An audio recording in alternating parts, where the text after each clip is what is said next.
Hello everyone, आज है 8 अक्टूबर दिन गुरुवार and you are watching the news narrator. Let's begin. Satna का लाल शहीद, 1 करोड़ की श्रद्धानिधि देगी सरकार, सीएम। जम्मू कश्मीर में आतंकी हमले में शहीद हुए सतना के लाल सीआरपीएफ जवान धीरेन्द्र त्रिपाठी को ससम्मान अंतिम विदाई दी गई। श्रद्धांजलि देने सीएम शिवराज सिंह चौहान भी पहुंचे। उन्होंने कहा कि परिवार को 1 करोड़ रुपए की श्रद्धानिधि दी जाएगी, एक सदस्य को सरकारी नौकरी मिलेगी व पड़िवा गांव में शहीद की प्रतिमा भी लगाई जाएगी। 2 बांग्लादेशी एजेंट पुलिस के हत्थे चढ़े।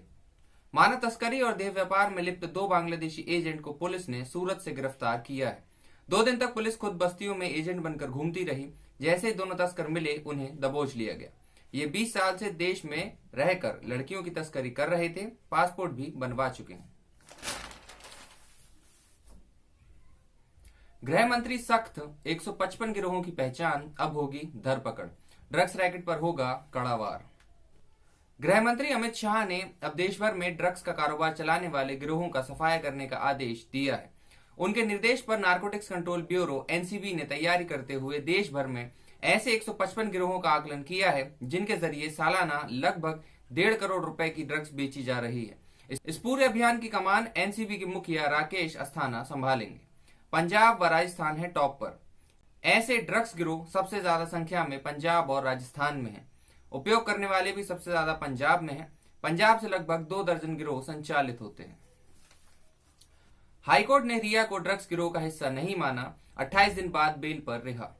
अभिनेता सुशांत सिंह राजपूत की मौत मामले में ड्रग्स कनेक्शन को लेकर गिरफ्तार अभिनेत्री रिया चक्रवर्ती को बॉम्बे हाईकोर्ट ने बुधवार को 1 लाख रुपए देकर सशर्त जमानत दे दी। हाईकोर्ट ने एनसीबी के इस दावे को नहीं माना है कि रिया ड्रग्स सिंडिकेट का हिस्सा है। हाईकोर्ट ने कहा कि किसी को कुछ रकम देने भर से नहीं माना जा सकता कि वह अवैध कारोबार का हिस्सा है। दूसरी तरफ रिया के भाई को ड्रग्स सिंडिकेट का हिस्सा मानते हुए जमानत देने से इनकार कर दिया गया है। दिल्ली में 24 घंटे खुलेंगे रेस्टोरेंट। दिल्ली में रेस्टोरेंट 24 घंटे खोले जा सकेंगे। रेस्टोरेंट संचालकों का सुझाव था कि यदि रेस्टोरेंट को 24 घंटे खोलने की अनुमति दी जाती है तो उन्हें दिल्ली सरकार की तरफ से किसी तरह से परेशान न किया जाए। सीएम अरविंद केजरीवाल ने कहा कि अगर कोई व्यक्ति अपने रेस्टोरेंट को 11 बजे के बाद खोलना चाहता है तो उसे एक अंडरटेकिंग देनी होगी कि वो अपने कर्मचारियों आदि की सुरक्षा का पूरा ध्यान रखेगा। हाथरस कांड, विदेश से 100 करोड़ की फंडिंग का खुलासा। पीएफआई को दंगा भड़काने के लिए मॉरिशस से मिले थे 50 करोड़। हाथरस गैंग की परतें जितनी उधेड़ी जा रही हैं, उतना ही नया सच बाहर आ रहा है। राज्य सरकार का दावा है कि उत्तर प्रदेश में दंगा भड़काने के लिए पीएफआई को विदेश से भारी मात्रा में फंडिंग हुई थी। प्रवर्तन निदेशालय ईडी की जांच में सामने आया है कि कुल 100 करोड़ रुपए की फंडिंग हुई है, जिसमें से सिर्फ मॉरिशस से ही 50 करोड़ रुपए आए हैं। ईडी कई विदेशी अकाउंटों को भी जांच रही। राजद्रोह का आरोप। मथुरा में गिरफ्तार पीएफआई के 4 सदस्यों के खिलाफ बुधवार को माठ थाने में एफआईआर दर्ज की गई।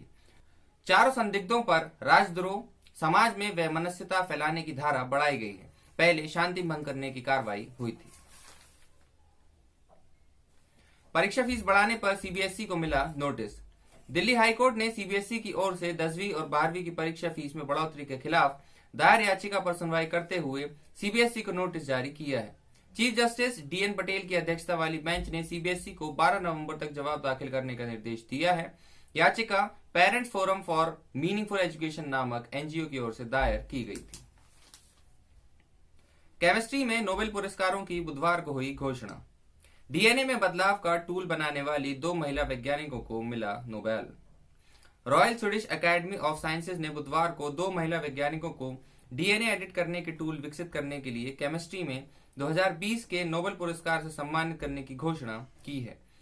इमैनुअल शार्पेजी और जेनिफर डाउडना को क्रिस्पर केस 9 जेनेटिक सीजर्स के रूप में जानी जाने वाली अपनी खोज के लिए यह पुरस्कार दिया गया है। अगर शोधकर्ता जीन की आंतरिक कार्यप्रणाली के बारे में पता लगाना चाहते हैं तो उन्हें जीन को कोशिकाओं में बदलना होगा। नए शोध से जेनेटिक सीजर्स का उपयोग कर अब कुछ हफ्तों के दौरान जीन को कोड में बदलना संभव हो गया है। नोबेल समिति के अध्यक्ष क्लेस गुस्ताफासन ने कहा है कि जेनेटिक टूल में भारी शक्ति है जो हम सभी को प्रभावित करती।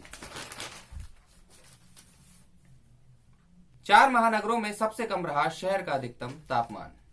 राजधानी में मौसम के तेवर बदलने लगे हैं, लेकिन दिन में धूप के साथ ही रात में अब हल्की ठंडक का एहसास होने लगा है। पिछले 2 दिनों में न्यूनतम तापमान 17 डिग्री के आसपास चल रहा था, जो इस सीजन में सबसे कम है। ठंडक होने का कारण यह भी है कि हवा का रुख उत्तरी हो गया है और आने वाले दिनों में तापमान इसी तरह बना रहेगा। न्यूनतम तापमान कहां कितना? भोपाल में 17.9 डिग्री, इंदौर में 18.8 डिग्री, जबलपुर में 22.6 डिग्री और ग्वालियर में 18.6 डिग्री सेल्सियस देखा गया।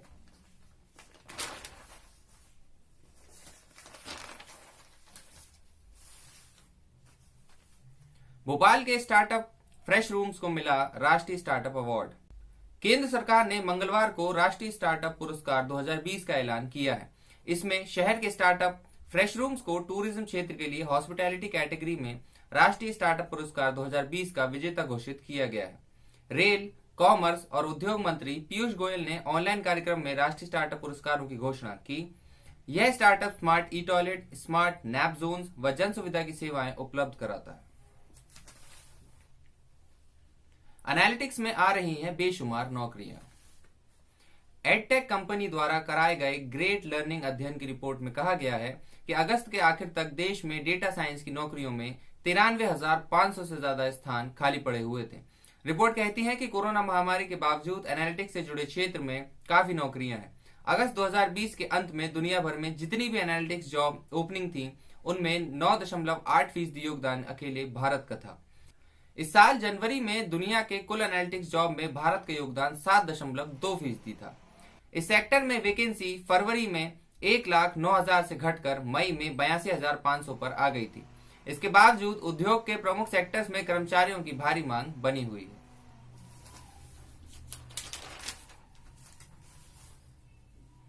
इंडोनेशिया, रोजगार पर नए कानून से खफा छात्रों का प्रदर्शन। इंडोनेशिया में रोजगार सृजन पर एक विवादास्पद कानून के खिलाफ प्रदर्शन करते छात्रों को पुलिस ने बलपूर्वक खदेड़ दिया। हजारों इंडोनेशियाई छात्रों और मजदूरों ने नए कानून का विरोध करते हुए कहा है कि यह श्रम अधिकारों का उल्लंघन करते हुए पर्यावरण को नुकसान पहुंचाता है। कृषि सुधार कानूनों को लेकर कांग्रेस सड़क पर संघर्ष कर रही है। इसके तहत 10 अक्टूबर को सभी प्रदेशों में बड़े किसान सम्मेलन किए जाएंगे। कांग्रेस ने सभी प्रदेश प्रभारियों को राज्यों में रहकर सम्मेलनों को सफल बनाने के लिए कहा है। कांग्रेस के पूर्व अध्यक्ष राहुल गांधी ने इन कृषि कानूनों के खिलाफ खेती बचाओ यात्रा कर रहे हैं। इसके समाप्त होने के बाद कांग्रेस किसान सम्मेलनों के आयोजन में जुट जाएंगे। सुपर किंग्स पर भारी पड़े नाइट राइडर्स। गेंदबाजी के शानदार प्रदर्शन के बावजूद चेन्नई सुपर किंग्स को आईपीएल 13 के 21वें मैच में कोलकाता नाइट राइडर्स के हाथों 10 रन से शिकस्त झेलनी पड़ी। टॉस जीतकर पहले बल्लेबाजी करते हुए कोलकाता ने 20 ओवर में 10 विकेट पर 167 रन का स्कोर खड़ा किया था। जवाब में चेन्नई की टीम ने 20 ओवर में 5 विकेट खोकर 157 रन ही बना सकी। चेन्नई के लिए सर्वाधिक 50 रन शेन वॉटसन और 30 रन अंबाती रायडू ने बनाए।